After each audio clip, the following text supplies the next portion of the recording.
രണ്ടാം വർഷ higher secondary VHSE പരീക്ഷാ ഫലം പ്രഖ്യാപിച്ചു. 78.69% വിജയം.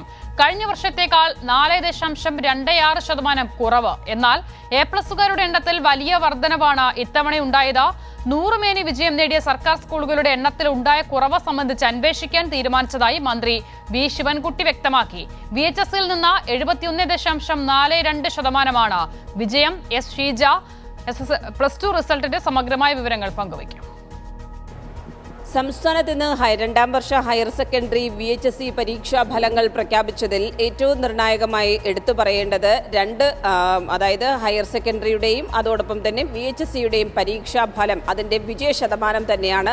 രണ്ടിലും വിജയ ശതമാനത്തിൽ കുറവുണ്ടായിട്ടുണ്ട് എന്നുള്ളത് തന്നെയാണ് ഇതിൽ എടുത്തു പറയേണ്ടത്. അതിൽ പരിശോധിക്കുമ്പോൾ അതിൻ്റെ വിജയ ശതമാനം ഇപ്രകാരമാണ്. 2023-ൽ 82.95 എന്നുള്ളതായിരുന്നു രണ്ടാം വർഷ ഹയർ സെക്കൻഡറിയുടെ വിജയ ശതമാനം. അതാണ് 4.26% കുറഞ്ഞ് 78.69 എത്തിയിരിക്കുന്നത്. പക്ഷേ വിജയ ശതമാനം കുറഞ്ഞെങ്കിൽ പോലും ഇതിൻ്റെ നിലവാരം മൂല്യനിർണ്ണയത്തിൻ്റെ നിലവാരം ഉയരുന്നു എന്നുള്ളത് ചൂണ്ടിക്കാണിക്കുന്ന ഒരു വിഷയം എന്ന് പറയുന്നത് മുഴുവൻ വിഷയങ്ങൾക്കും A+ നേടിയ വിദ്യാർത്ഥികളുടെ എണ്ണമാണ്. അതിൽ വലിയ തോതിലുള്ള ഒരു വർധനവുണ്ടായിട്ടുണ്ട്. 33,815 എന്നതിൽ നിന്നും 39,242 ആയിട്ടാണ് എല്ലാ വിഷയങ്ങൾക്കും A+ നേടിയ വിദ്യാർത്ഥികളുടെ എണ്ണം ഉയർന്നിരിക്കുന്നത്. ഒപ്പം തന്നെ ഏറ്റവും കൂടുതൽ വിജയ ശതമാനം നേടിയിട്ടുള്ളത്, വിജയം സ്വന്തമാക്കിയിട്ടുള്ളത് എറണാകുളം ജില്ലയാണ്.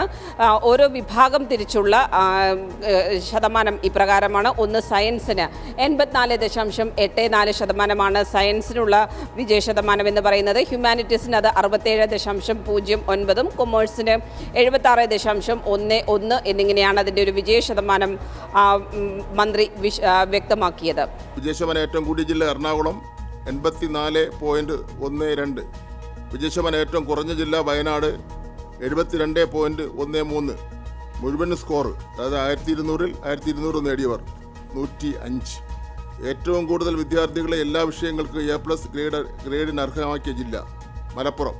അതോടൊപ്പം തന്നെ സംസ്ഥാനത്ത് 63 സ്കൂളുകളാണ് 100 മേനി വിജയം നേടിയിട്ടുള്ളത്. പക്ഷേ ഇതിൽ ആശങ്കപ്പെടുത്തുന്ന ഒന്ന് എന്ന് പറയുന്നത് 7 സർക്കാർ സ്കൂളുകൾ മാത്രമാണ് ഇതിൽ ഉൾപ്പെടുന്നത് എന്നുള്ള കാര്യമാണ്. അതുകൊണ്ട് തന്നെ ഈ വിഷയം ഗൗരവമായി തന്നെയാണ് പരിശോധിക്കുന്നത് എന്ന കാര്യം തന്നെയാണ് വിദ്യാഭ്യാസ മന്ത്രി വ്യക്തമാക്കിയത്. സർക്കാർ സ്കൂളുകളുടെ എണ്ണം 7 നിൽക്കുകയാണ്. അതൊരു പരിശോധന ആവശ്യമാണ്. ഇതിനെ സംബന്ധിച്ചിടത്തോളം ഒരു പ്രാഥമിക പരിശോധന നടത്തി അതിൻ്റെ റിപ്പോർട്ട് നൽകുന്നതിന് വേണ്ടി 2 ആഴ്ചയ്ക്ക് അതിൻ്റെ റിപ്പോർട്ട് നൽകുന്നതിന് വേണ്ടി വിദ്യാഭ്യാസ ഡയറക്ടറെ ചുമതലപ്പെടുത്തുകയാണ്.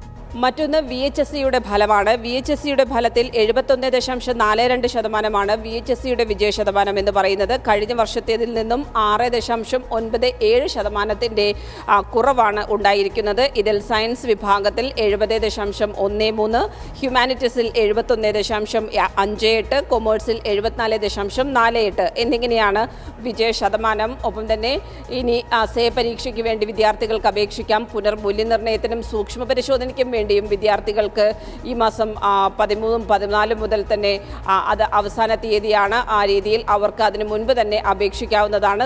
പരീക്ഷ അത് ജൂണിലായിരിക്കും നടക്കുക എന്നുള്ള കാര്യം കൂടിയാണ് മന്ത്രി ഇന്നിപ്പോൾ വാർത്താ സമ്മേളനത്തിൽ വ്യക്തമാക്കിയത്. വിവരങ്ങൾ നൽകിയത് എസ് ഷീജ.